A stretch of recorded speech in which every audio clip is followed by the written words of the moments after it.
네, 안녕하세요. 한 주간도 평안하셨습니까? 오늘도 수요 성경 공부 성경총론 제131강 빌립보서 2장을 중심으로 그리스도의 겸손과 성도의 하나됨에 대해서 공부하도록 하겠습니다. 사도 바울은 빌립보서 2장에서 빌립보 교인들에게 그리스도 안에서 어떻게 살아야 하는지를 명령하고 있습니다. 그리스도께서 스스로 자신을 낮추사 종의 형체를 가지시고 십자가에 달리신 겸손의 모범을 보이셨기 때문입니다. 이 모범을 통해 우리는 하나됨의 의미를 배우고 성화된 삶으로 나아가야 합니다. 첫 번째로 빌립보서 2장 1절에서 5절 말씀을 통하여서 그리스도 안에서 한마음 한뜻에 대해서 살펴보겠습니다. 바울은 빌립보 교회가 하나 될 것을 강하게 권면합니다. 이 하나됨의 근거는 바로 그리스도이십니다. 즉 하나됨의 토대는 그리스도 안에 있는 위로, 사랑, 성령 안에서의 교제, 그리고 긍휼과 자비입니다. 이 네 가지 요소가 교회 공동체를 하나로 묶는 강력한 힘이 됩니다. 바울은 이 모든 것이 교회가 하나 될 때 자신에게 충만한 기쁨이 된다고 말합니다. 교회 공동체의 하나됨을 방해하는 가장 큰 장애물은 다툼과 허영, 즉 이기적인 야심과 헛된 자만심입니다. 따라서 하나됨을 이루기 위해서는 겸손한 마음으로 남을 나보다 낮게 여기고 자신의 일을 잘 감당할 뿐 아니라 다른 이들을 돕는 마음이 필요합니다. 예수님께서는 제자들에게 서로 사랑함으로써 하나 될 것을 요한복음 13장에서 가르치셨습니다. 사도 요한 또한 임종 전까지 사랑을 강조했습니다. 이것은 제자들 사이에서도 하나 되기 어려운 요소들이 있었음을 시사합니다. 서로를 사랑하라 라는 가르침은 오늘날 우리에게 주어진 바울과 예수님의 명령입니다. 두 번째로 빌립보서 2장 6절에서 11절 말씀을 통하여서 예수 그리스도는 누구신가에 대해서 공부하도록 하겠습니다.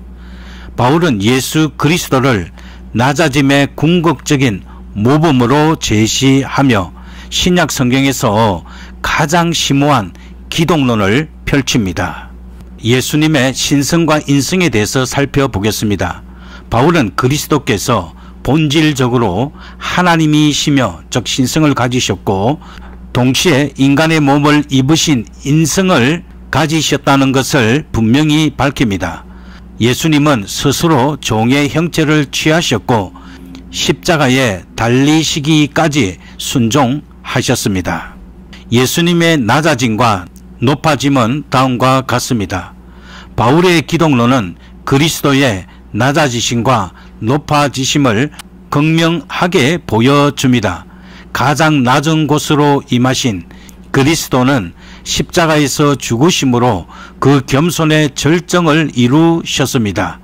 하지만 하나님께서는 예수님을 지극히 높이셨고 모든 이름 위에 뛰어난 이름을 주셨습니다. 그 결과 그 앞에 무릎 꿇고 모든 입이 예수 그리스도를 주님이라 시인하게 됩니다. 이는 하나님 아버지께 영광을 돌리는 위대한 고백입니다. 바울의 기독론은 다음과 같습니다. 바울은 빌립보 교인들을 위해 이 위대한 신앙 고백을 제시하며 그리스도의 겸손을 본받으라고 권면합니다.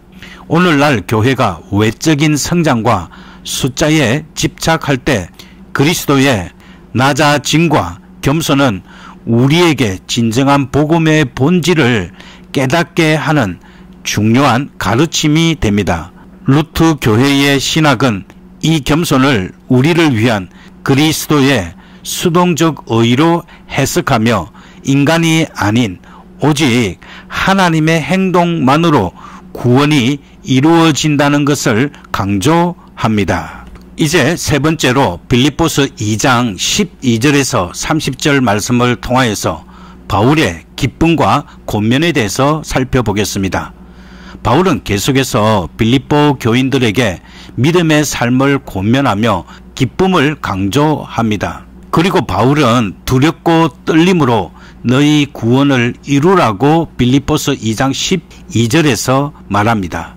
이는 행함으로 구원을 얻는다는 의미가 아닙니다. 루터교 신학에서 구원은 오직 믿음으로만 얻는 칭의의 선물입니다.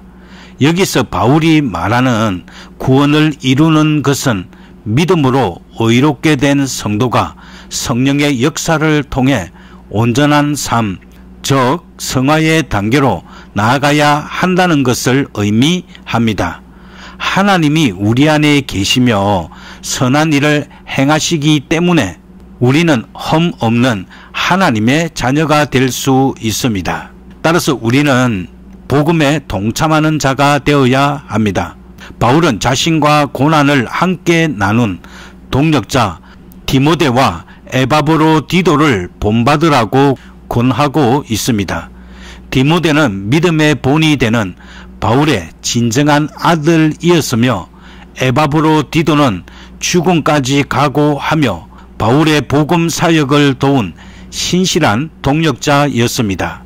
이들은 단지 믿음의 고백에 그치지 않고 복음 사역에 실제로 동참함으로써 자신들의 믿음을 증명했습니다. 바울은 순교의 위기 속에서도 기뻐하겠다는 믿음을 보입니다. 이는 그리스도의 고난에 동참하는 것을 기쁨으로 여겼기 때문입니다. 그리고 예수 그리스도께서 보이신 모범은 다음과 같습니다. 예수 그리스도께서는 스스로 겸손히 낮아짐으로써 우리에게 모범을 보이셨습니다.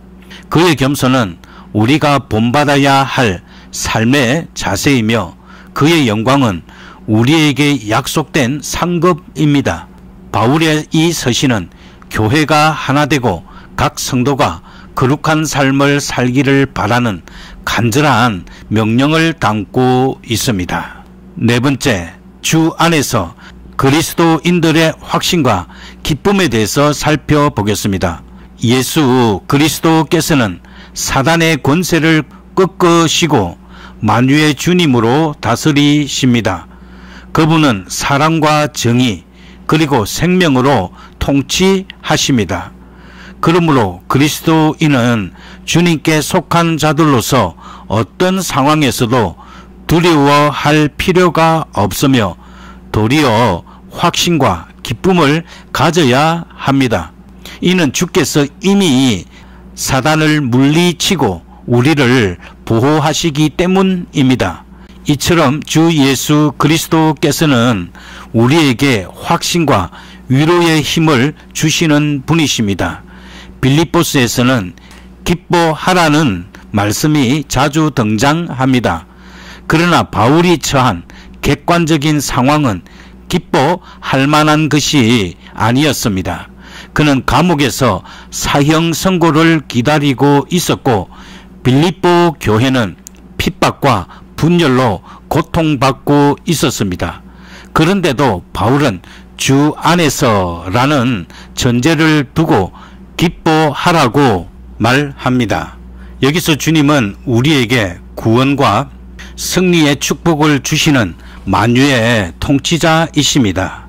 우리 주님은 모든 불안하고 불확실한 상황 속에서도 자신의 주권을 확립하시고 구원을 이루어 가십니다. 우리는 바로 주 예수님께 붙잡혀 있습니다. 주 예수님께서 우리를 당신의 품에 안고 계십니다. 그러므로 우리의 상황이 불안과 두려움을 불러일으킬지라도 우리는 안고 계신 더 큰 힘이 있기에 우리는 기쁨과 확신을 가질 수 있습니다. 다섯 번째로는 예수 그리스도의 신성에 대해서 살펴보겠습니다. 빌립보서 2장 9절에서 11절 말씀은 하나님께서 예수님을 지극히 높여 모든 이름 위에 뛰어난 이름을 주셨고 하늘과 땅 아래 있는 모든 존재들이 예수님 앞에 무릎을 꿇고 경배할 것을 말씀합니다. 구약성경 이사야서 45장 23절은 오직 여호와만이 이러한 경배를 받으실 수 있는 분임을 선언합니다. 신약성경은 이 말씀을 예수님께 적용함으로써 예수님의 신성, 즉 그분이 하나님이심을 증거합니다. 이스라엘 백성에게 있어서 이름은 그 존재의 본질을 표현합니다. 예수님께서 하나님의 이름을 받으셨다는 것은 그분이 하나님의 본질에 참여하셨음을 의미합니다. 그렇기 때문에 신약 성경은 구약에서 여호와에 관한 말씀을 꺼리낌 없이 예수님께 적용합니다. 예를 들어 히브리서 1장 10절은 시편 102편 25절에 나오는 우주의 창조자이신 여호와에 대한 말씀을 예수님께 적용하여 예수님께서 우주 창조에 참여하신 분임을 선포합니다. 그럼에도 불구하고 성경은 주 예수님과 하나님 아버지의 관계를 분명히 구분합니다. 온 우주가 예수님을 주님으로 고백하고 경배하는 것은 궁극적으로 하나님 아버지의 영광을 위함입니다. 이는 하나님의 뜻에서 비롯된 것이며 이 관계는 아버지와 아들 관계로 설정됩니다. 하나님을 아버지라 부르고 예수님을 아들이라 부르는 것은 바로 이 관계를 잘 나타냅니다. 여섯 번째로 예수 그리스도 안에서 윤리적 삶에 대해서 살펴보겠습니다. 예수님을 주님이라 고백하는 것은 스스로를 종으로 인정하고 그분의 주권에 순종하겠다는 서약입니다. 따라서 이 고백은 순종이 구체적으로 나타나는 윤리적 삶의 상황에서 사용되는 칭호입니다. 바울은 윤리적 가르침이나 교회 문제 그리고 그리스도인들의 실제적인 행동을 규제할 때 주 안에서라는 표현을 즐겨 사용했습니다. 빌립보 교회는 훌륭한 교회였지만 유오디아와 순두계를 중심으로 다툼이 있었습니다. 그래서 바울은 그들에게 주 안에서 한 마음이 되라고 권면합니다. 이는 그들이 예수님의 주권 아래 있는 종들임을 깨닫고 예수님을 주로 고백하며 우리 주님의 주권에 순종하는 삶을 살아야 한다는 의미입니다. 그리스도인들은 자신의 실존을 주님 안에서 다시 점검할 때 자연스럽게 한 마음이 될 수 있습니다. 주님은 모든 상황과 그리스도인의 모든 결정에 대한 최종 권위를 가지고 계십니다. 그리스도인들은 우리 주님의 주권에 일치하게 행동해야 합니다. 일곱 번째, 중생과 성화, 즉 믿음의 열매에 대해서 살펴보겠습니다. 중생, 즉 거듭남은 그리스도를 믿는 자가 새로운 삶을 시작하게 되는 영적 사건입니다. 예수 그리스도를 삶의 주인으로 고백하는 것은 단순히 입술의 고백에 그치지 않고 우리 주님의 주권에 복종하겠다는 서약입니다. 이처럼 우리는 오직 믿음으로 말미암아 하나님의 은혜로 구원받았고 이는 결코 우리의 행위로 얻은 것이 아닙니다. 루트 교회의 신앙은 오직 은혜와 오직 믿음 그리고 오직 성경을 강조하며 구원이 전적으로 하나님의 선물임을 분명히 합니다. 하지만 구원을 받았다는 것은 끝이 아니라 새로운 시작입니다. 바울이 두렵고 떨림으로 너희 구원을 이루라고 권면하는 것은 구원을 얻기 위해 행하라는 의미가 아닙니다. 이는 이미 받은 구원의 효력이 우리의 삶 속에서 실제로 나타나도록 해야 한다는 뜻입니다. 바로 여기서 성화의 중요성이 드러납니다. 성화는 우리가 그리스도 안에서 얻은 새 생명을 일상생활 속에서 구체적으로 증거하는 지속적인 과정입니다. 중생을 통해 우리는 이미 본질적으로 그리고 법적으로 하나님의 자녀가 되었습니다. 따라서 우리의 삶은 그분의 자녀답게 변화되어야 합니다. 성화는 믿는 자가 삶 속에서 점진적으로 그리스도를 닮아가는 과정입니다. 이는 우리의 노력만으로 이루어지는 것이 아니라 우리 안에서 역사하시는 성령의 능력으로 가능합니다. 그러므로 우리는 주 안에서 온전한 삶을 살며 우리의 삶을 통해 하나님의 은혜와 진리가 세상에 증거되도록 노력해야 합니다. 구원과 성화는 분리될 수 없는 한 쌍으로 중생이 믿음의 시작이라면 성화는 그 믿음이 맺는 열매입니다. 이제 기도하도록 하겠습니다. 전능하신 하나님 아버지, 저희에게 빌립보서 말씀을 통해 그리스도의 겸손과 깨닫게 해주시니 감사합니다. 교회 공동체가 분열과 다툼을 버리고 그리스도께서 보이신 것처럼 겸손과 사랑으로 하나 되게 하여 주시옵소서. 저희가 서로를 자신보다 낮게 여기고 서로의 짐을 함께 나누게 하여 주시옵소서. 오직 믿음으로 구원받았음을 기억하며 두렵고 떨리는 마음으로 저희의 삶을 통해 성화의 열매를 맺게 하여 주시옵소서. 디모데와 에바브로디도처럼 복음의 동력자가 되어 주님께서 맡기신 사명을 감당하게 하여 주시옵소서. 저희의 삶을 통해 주님 홀로 영광 받으시기를 소망하며 우리 구주 예수 그리스도의 이름으로 기도합니다. 아멘.